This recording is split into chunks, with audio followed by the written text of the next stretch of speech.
कारगिल में हमने अपने प्राणों को संकट में डाला। क्यों? ताकि हमारे देश के संविधान पे, हमारे देश पे किसी का दूसरे का कब्जा ना हो जाए। इसलिए तो अपने जान को संकट में डाला, या नहीं? आज मेरा रिटायरमेंट 2022 में हुआ।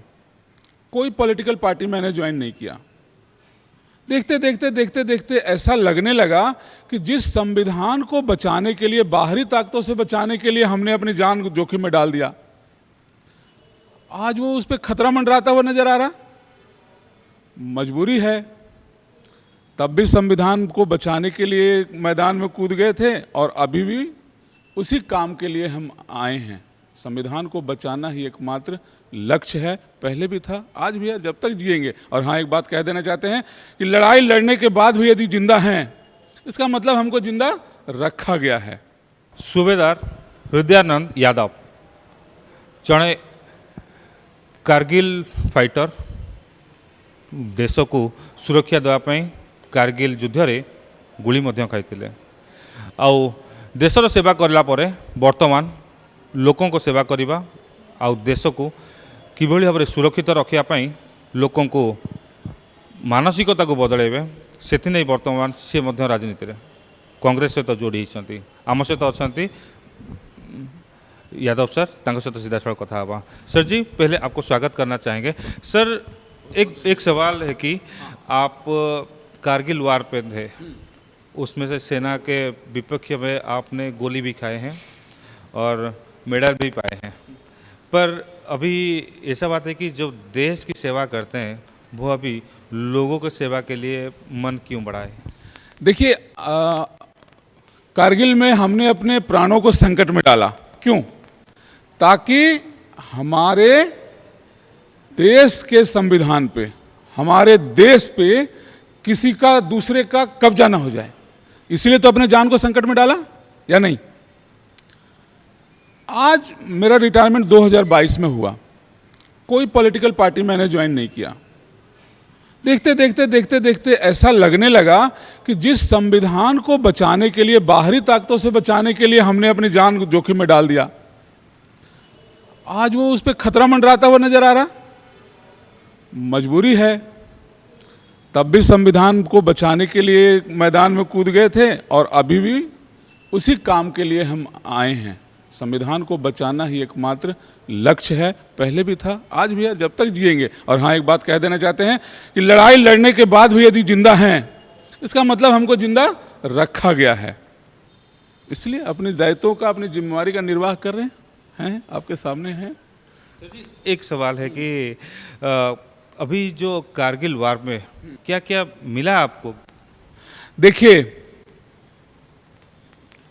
भारत की सरकार अपने शहीदों के लिए, अपनी लड़ाई लड़ने वाले शहीदों के लिए, उनकी विधवाओं के लिए, उनके बच्चों के लिए, अपने सेना में या किसी भी मिलिट्री एक्शन में विकलांग हुए सैनिकों के लिए, परिवारों के लिए दिल खोल कर काम करती थी।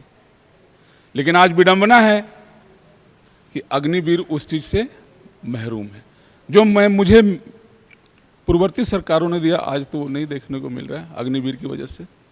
ये है बात। तो अभी देश की सेना कमजोर हो रहा है एकदम। इसमें कहाँ मतलब देश की सेना कमजोर, मैं इस परिप्रेक्ष्य में कहूँगा, अग्निवीर लाने से हमारी सुरक्षा को दीमक लग गया। तो किसी फर्नीचर में, कुर्सी टेबल पलंग में तो अचानक दीमक लगने से एकदम तो नहीं टूट जाता, नहीं टूटता ना, वो धीरे धीरे खोखला करता है। आज अग्निवीर आया है 2022 में, तो लग गया है, खोखला कर रहा है धीरे धीरे। रिजल्ट आपको अचानक आएगा जब कोई हंगामा होगा और धर्म से आपका सिस्टम टूट जाएगा, होगा। ये दीमक है। देश की सुरक्षा पे, देश की सरहदों की सुरक्षा में अग्निवीर नामक जो अग्निपथ योजना है, ये बहुत खतरनाक दीमक है। इसको निकालना पड़ेगा, नहीं तो आपकी सीमाएं सुरक्षित नहीं रह सकती। आज सबसे ज़्यादा लोड उन रेगुलर सैनिकों पर पड़ गया है। और जैसे जैसे अग्निवीर आएंगे, वो रिटायर होते जाएंगे, तो बाहर होते जाएंगे, तो आपका दीमक क्या है, पकड़ता जाएगा। झाड़िए इसको, जल्दी से झाड़ना पड़ेगा, दीमक है ये। सर जी, ये जो आपके छाती पे जो मेडल्स हैं, ये सब आपने कमाए हैं या फिर ये आपने खरीदे हैं? मेडल्स छाती पे लगा के घूमना, ये मेडल्स हैं। कमाना पड़ता है, जान को जोखिम में डालना पड़ता है, मिलिटेंट के आगे, उग्रवादी के आगे कूदना पड़ता है, छाती को ऐसे आगे करना पड़ता है। आओ देख लेंगे। और वो ताकत, वो हौसला हमको हमारी ट्रेनिंग देती है। समय समय पर बदली हुई परिस्थितियों के अनुसार, समय के अनुसार जिस तरह का नया मिलिटेंट आता है, नया एक्टिविटी आता है, नया उग्रवाद आता है, उस समय उस तरह का इम्प्लीमेंट होता है, वो सीखते हैं, जिसको बोलते हैं कैप्सूल कोर्स। वो ताकत, वो जज्बा, उससे लड़ने का ताकत, अंदर ताकत, वही ट्रेनिंग देता है जो आज अग्निवीरों के पास नहीं है। तो यानी कि ये सब आपने कमाए हैं। कमाया है जी, कमाया है। पर ये कमाई क्या आगे ये अग्निवीरों को मिलेगा? कहाँ से मिलेगा? मिलता तो हम क्यों बोलते कि दीमक है। अग्निवीर 4 साल, उसके बाद वो बेकार। वो तो सैनिक भी नहीं है ना। मैं तो आज पूर्व सैनिक की हैसियत से खड़ा हूं आपके सामने। आप मेरा इंटरव्यू कैसे करें? एक पूर्व सैनिक के हिसाब से, एक लड़ाई योद्धा के हिसाब से आप एक योद्धा का इंटरव्यू कर रहे हैं। आप भारत पाकिस्तान युद्ध का लड़ाई लड़े हुए योद्धा का इंटरव्यू कर रहे हैं। ये गौरव अग्निवीर को कहाँ प्राप्त होगा? यही तो चिंता का विषय है, यही चिंता का विषय है। इसलिए आज इस जगह पे हैं। तो इंडियन आर्मी में सेना कम होते जा रहे हैं, ये बोल सकते हैं? हाँ, प्रैक्टिकल है ना। 4 साल में ये रिटायर होगा और इसका जो रेगुलर सैनिक की भर्ती बंद है, ये जाएगा, वो 4 साल में आ जाएगा। वो रिटायर हो रहा है, ये 4 साल में रिटायर होगा। मैन पावर तो शॉर्टेज हो रहा है ना। क्वालिटी मैन पावर, लड़ाई लड़ने वाला, जीतने वाला, देश के लिए बलिदान देने का जज्बा रखने वाला धीरे धीरे रिटायर हो रहा है। रेत गिर रहा है, संभालना पड़ेगा इसको। मुट्ठी जितनी ज़्यादा टाइट करेंगे उतनी जल्दी बालू गिर जाएगा।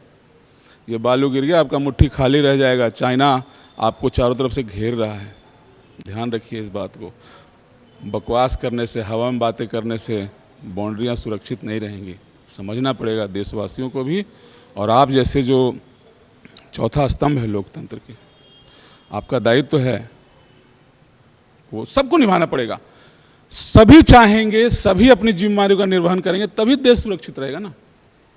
एक बात पूछते हैं कि अभी आपने जो जिस तरह से ये जो बात कर रहे हैं, अभी सीधा एक क्वेश्चन भी आता है कि शायद आप कांग्रेस पे है इसीलिए ये सवाल उठा रहे हैं। अगर आप बीजेपी पे होते तो ये सवाल नहीं उठाते। झारखंड से आए हैं, झारखंड से आए हैं, उड़ीसा के अंदर चुनौती दे रहे हैं आपके माध्यम से।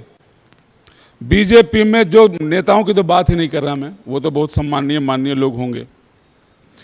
जो सैनिक, पूर्व सैनिक रहा है और यदि वो कहता है कि अग्निवीर सही है, तो इस जो सबसे बेस्ट चौराहा हो, उस मुद्दे पे आके बीजेपी का सबसे जानकार पूर्व सैनिक एक बार हमसे बात कर ले और आप उसके साक्षी रहेंगे। यदि वो जवाब दे पाए, उसके दिल में यहाँ उसका हार्ट बीट बढ़ जाएगा। अग्निवीर के बारे में जो भी बोलेगा वो झूठ बोलेगा। अग्निवीर के मामले में जो भी बोलेगा वो झूठ बोलेगा। और मेरे जैसा रिटायर्ड सैनिक तो बोल ही नहीं सकता। उसको तो पता है लड़ाई लड़ने के लिए ट्रेनिंग के अलावा कितने युद्ध अभ्यास करने पड़ते हैं। वार नहीं है, वार का ट्रेनिंग करना है। ऐसा होगा तो ऐसे होगा, ऐसा होगा तो ऐसे होगा। कहाँ? आप यदि मानते हैं कि मैं कांग्रेस की वजह से बोल रहा हूं, तो मैं आपके माध्यम से चुनौती दे रहा हूं और आपको भी कह रहा हूं कि सबसे बेस्ट चौराहा, सबसे बेस्ट जगह, जो सबसे जानकार पूर्व सैनिक हो उनके पास, बीजेपी के पास, वो आए और डिबेट करे, चर्चा करे। चुनौती दे रहे हैं, हम तो चुनौती दे रहे हैं। आप मानिए मेरी चुनौती, आइए बताइए हमसे अग्निवीर के मामले में। खुल्लम खुल्ला चैलेंज है जी। कांग्रेस, यहाँ कांग्रेस और बीजेपी का बात नहीं है। बीजेपी में जितने भी पूर्व सैनिक हैं जो बोलते हैं कि बीजेपी अग्निवीर ला के सही की, उनको खुली चुनौती है। आइए डिबेट कीजिए ना हमसे। सर, ये आप तो कारगिल वार को देख चुके हैं, आप खुद उसमें थे शामिल। पर ये कारगिल वार जब हुआ था तो जिस तरह से कि पाकिस्तान भारत के ऊपर आक्रमण करते थे, तो अगर देखा जाए तो बीजेपी आने के बाद पाकिस्तान भारत के ऊपर आक्रमण बेस तरह से करने के लिए भी डर रहा है। एक पुलवामा अटैक था, पर उसको भी ठीक तरह से वही काउंटर भी इंडिया ने बहुत अच्छे तरह से दिया। देखिए, आप अपना सवाल क्या कहना चाह रहे हैं कि आज पाकिस्तान हमसे डर रहा है? पाकिस्तान चींटी है, चींटी। हमारा दुश्मन पाकिस्तान नहीं है, समझिए इस बात को। हमारा दुश्मन चाइना है। पाकिस्तान को तो जब चाहे तब रगड़ देंगे। 18,000 फीट की ऊंचाई पे 3 महीने से पोस्ट बना के बैठा था ना, धूल चटा दिया, धूल। ऊपर बैठा था, लाकर नीचे मार दिया। It is the power of Indian army. बर्बाद कर दिया उसको, नेस्तो नाबूद कर दिया उसको। क्या समझते हैं? इंडियन आर्मी का अपना पराक्रम, अपना शौर्य है, ये किसी को नहीं समझता। जो देश के ऊपर आंख उठाएगा उसका आंख जैसे चिल निकालता ना गिद्ध बाज, वैसे निकाल के रख के गोटी खेलेगा। अतुलनीय पराक्रम है। विश्व की सेनाओं में लोग सैल्यूट करते हैं, इज्जत से नाम लेते हैं। होने वाले युद्धों में ये साबित हुआ है। आप ये मत कहिए पाकिस्तान हमारा दुश्मन है, नहीं, पाकिस्तान हमारा दुश्मन नहीं, वो कमज़ोर है। हम उसको जब चाहे तब भेज देंगे वापस। अच्छा बताइए ना, कौन सा ऐसा लड़ाई हुआ जिसमें पाकिस्तान टिका? आप देखिए ना इतिहास उठा के, कौन सा टेरर अटैक हुआ ऐसा जिसके सामने टिका? कोई टिक ही नहीं सकता। वो हमारे आगे जीरो है, हमारी पावर के आगे, हमारी पहुंच के आगे, हमारी टेक्नोलॉजी के आगे जीरो है। पर पहले लड़ाई होता था, अभी लड़ाई इतना नहीं होता। अभी इस तरह से दिमाग लगाया जाता है कि वो लड़ाई करने के लिए सोच भी नहीं पाता। देखिए, टेररिज्म को और JNK को और चाइना का जो मेरा रिटायरमेंट हुआ है वो चाइना वाला बॉर्डर से हुआ है। पहले बातें कभी कभार लीक होके आती थी, आजकल वो सील हो गया है। वो एरिया ही सील हो गया है जहां अभी 2 दिन पहले एक अग्निवीर की शहादत हुई है। आपको पता लगा? नहीं लगा ना। ये छठा अग्निवीर है, ये छठा अग्निवीर है, लेकिन हमको नहीं पता है ना, आपको नहीं पता है। जब आपके पास, आपके ऐसा जागृत समाचार एजेंसी के पास यदि उस अग्निवीर की शहादत की खबर नहीं है, तो आप समझिए कि ऐसे कितने ही झड़पें, कितनी ही ये चीज़ें दबा दी जाती होंगी। आज क्या कहते हैं उसको, कैसे कहेंगे, थोड़ा सा बोलने में भी ये है। आजकल बातों को जो उनके खिलाफ जाती हैं उनको वो बाहर नहीं आने देते। अब मुझे नहीं पता वो कौन सा फेविकोल या कौन सा सेलो टेप या कौन सा वो माइनस प्लस करके नहीं लगाते, वो पानी सील करने से रोकने वाला, वैसे लगा देते हैं, खबरें बाहर नहीं आती। हमने तो आंखों से देखा है, कंधे पे झेला है, कंधे पे ढोया है। अभी 2023 का एक आंकड़ा था कि 2024 में हुआ अलग अलग इंसिडेंट्स में 137 आदमी मर गए। कैसे मर गए? शहादत हुई 137 की। अभी 2 दिन पहले का अग्निवीर का डेथ हुआ। अभी कुछ दिन पहले, 4-5 दिन पहले एयरफोर्स की गाड़ी पर टेरर अटैक हुआ। काहे नहीं हो रहा? कहाँ बंद हो गया? बताइए ना। टेरर अटैक हुआ है, एयरफोर्स की गाड़ी में एक जवान शहीद हुआ है। तो क्या इसकी जिम्मेदारी भी ये सरकार है? मैं ऐसा तो नहीं कह रहा हूँ। आपका सवाल था कि अभी बंद हो गया, तो मैं आपको बता रहा हूँ कहाँ बंद हो गया। कहाँ बंद हो गया? आपने पूछा बंद हो गया, मैंने बोला नहीं बंद हुआ। मैं तो सरकार का जिम्मेवारी, हाँ है, क्यों नहीं है? क्यों नहीं है? आप अपनी जिम्मेवारी से नहीं बच सकते ना। सरकार का काम है देश और देश की जनता को सुरक्षित रखना। वो तो आपका कलेक्टिव रिस्पॉन्सिबिलिटी का, आपका तो प्राइम फेस रिस्पॉन्सिबिलिटी है। इससे तो आप नहीं भाग सकते और नहीं कह सकते कि नहीं ऐसा नहीं है ना। सर, ये कुछ यादें बोल सकते हैं कि कारगिल वार में जो आपने अनुभव किए हैं, उसको मतलब कि बिता के आए हुए हैं? देखिए, मेरा अनुभव लड़ाई लड़ने का है, मेरा अनुभव लड़ाई जीतने का है। मेरा अनुभव, मैं बड़े गर्व के साथ और बहुत सम्मान का अधिकारी अपने आप को मानता हूं कि परमात्मा ने मुझे इस सम्मान का अधिकारी दिया कि लड़ाई लड़ने के अलावा जो आपने अनुभव का बात बोला, मैं बेहतरीन, मेरी गिनती एक बेहतरीन मिलिट्री गुरुओं में होती है जो प्रशिक्षक होते हैं।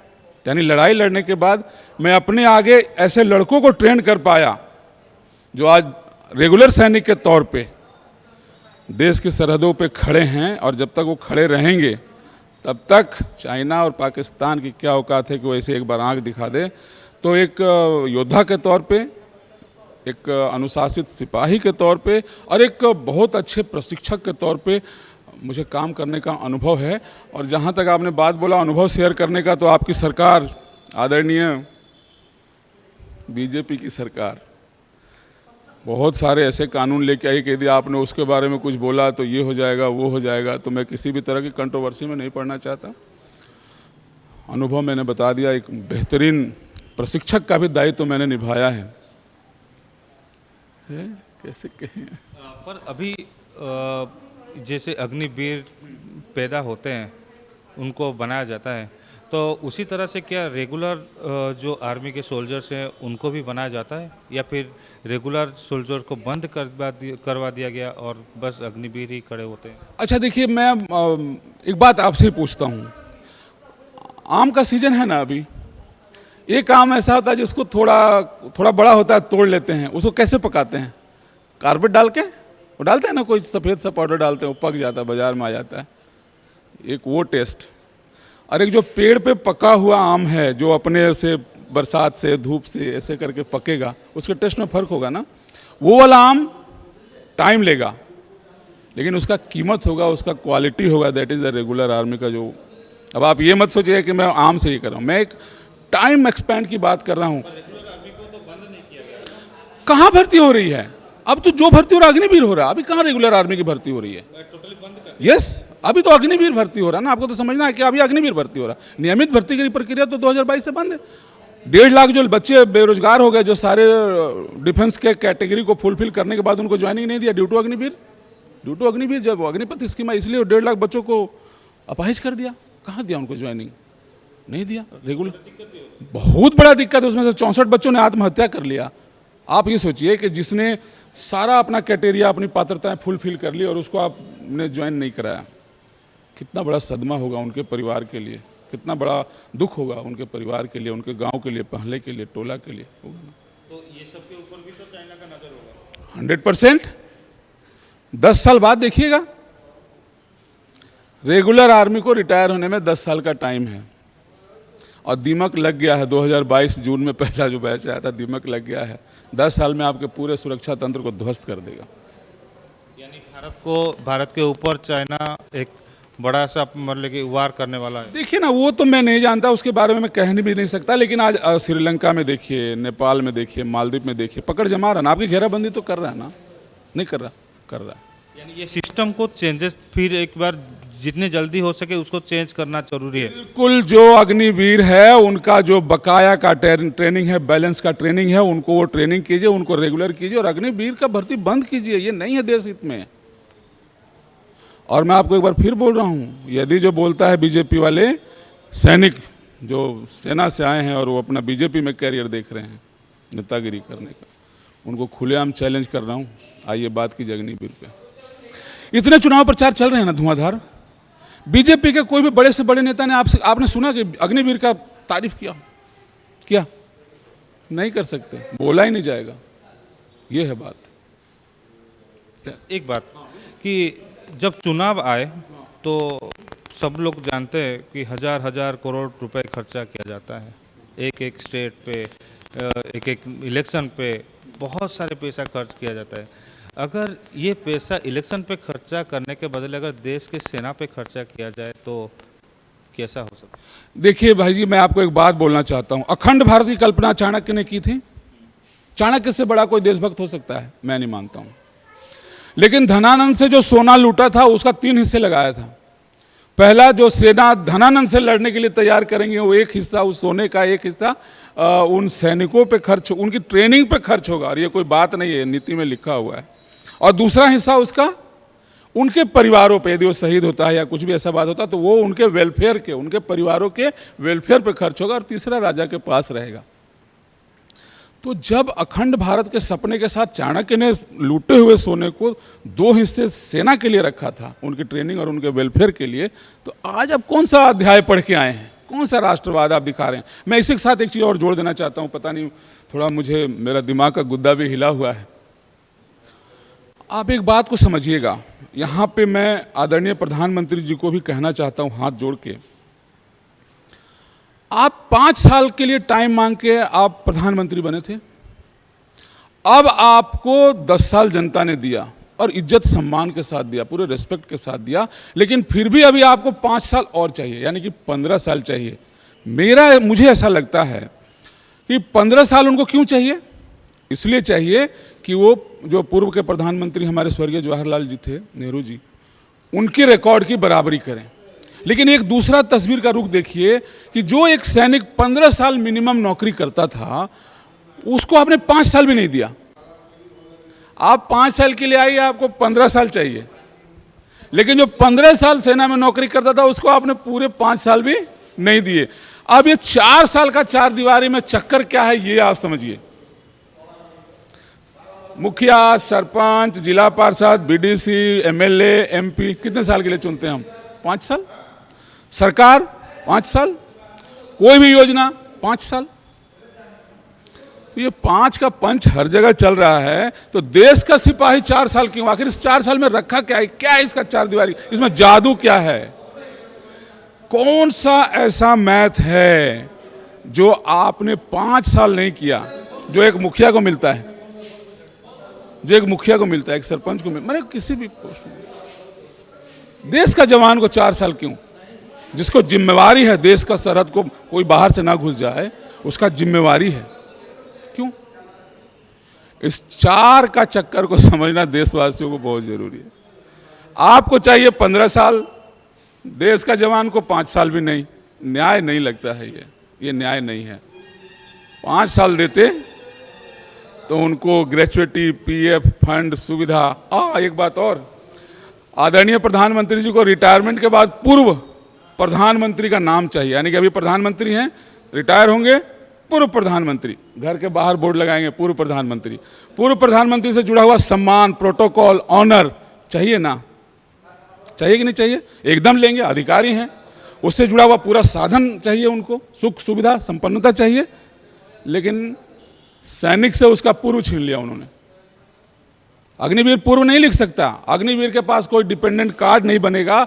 आज जो सोल्जर बोर्ड हैं उनमें अग्निवीर का कोई रजिस्ट्रेशन नहीं होगा, जहां तक मेरी जानकारी, कोई रजिस्ट्रेशन नहीं होगा। आप 4 साल नौकरी किए, खत्म हो गया आपका कहानी, आप जाइए। आप देश के लिए आप कुछ नहीं है, आपका कोई बायोडाटा कहीं कलेक्ट नहीं हो रहा, आपका कोई। देखिए अग्निवीर से क्या हुआ, अग्निवीर से ये हुआ कि खुद तो प्रधानमंत्री जी को नाम, सम्मान, प्रोटोकॉल, सुख सुविधा सब चाहिए, लेकिन उन्होंने सैनिकों से उसका नाम भी छीन लिया, उसे सम्मान भी छीन लिया, पूर्व का जो सम्मान था वो भी छीन लिया, उसको मिलने वाला सुख सुविधा जो था वो भी छीन लिया। ये अन्याय है, ये देश के सैनिकों के साथ अन्याय है, नहीं होना चाहिए। और मैं ये आपको बहुत क्लियरली, बहुत गंभीरता से आपको बता दूं, इस अन्याय से मैं बेहद व्यथित हूँ। आज मैं आपके सामने खड़ा हूँ पूर्व सैनिक की हैसियत से। अग्निवीर होता तो मैं क्या बताता आपको, और आप क्यों सुनते मेरा, है ना? समझना पड़ेगा देशवासियों को। हमारा देश तो बड़ा विचित्र देश है। सेना का नाम सुनते ही सारा भ्रम उनके दिमाग से निकल जाता है। 2019 में एक तरफा वोट क्यों दिया?